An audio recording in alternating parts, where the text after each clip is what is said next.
शेतात उभी असलेली केळी पिकं अक्षरशः जमिनीवर आडवी झालीत. हे चित्र आहे चोपडा तालुक्यातील.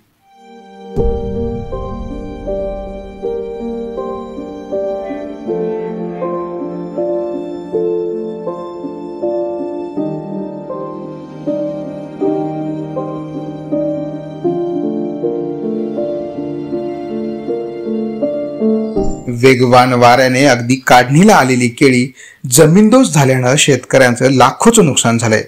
शेतातील जवळपास 70% केळीची झाडे आडवी झाल्याने केलेला खर्च देखील निघणार नाही अशी परिस्थिती निर्माण झाली आहे.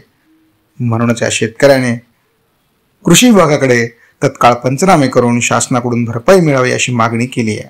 मी 8,000 केळीची लागवड केलेली होती, पण काल हवेने माझ्या काढणीला आलेला बाग वेगाने हव्या असल्यामुळे जमीन उद्ध्वस्त झालेला आहे. पूर्ण जमीनदोस्त झालेला आहे. जमीन झालेला आहे.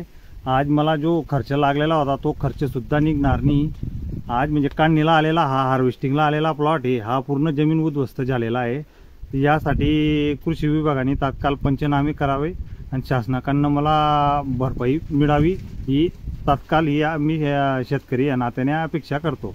दादा, या संपूर्ण किती जे झाड आहेत ते किती नुकसान झालं असेल? हे माझे 8,000 लागवड होती. 8,000 मध्ये 70 ते 80% नुकसान झालेलं आहे. अच्छा. पूर्ण जमीन उद्ध्वस्त झालेलं आहे. म्हणजे आता काही याच्यापासून काही आता उत्पन्न येणार? याच्यापासून 1 रुपये सुद्धा उत्पन्न मिळणार नाही. तर शासनाने तात्काळ मदत शासनाने तात्काळ मदत द्यावी याची विनंती करतो.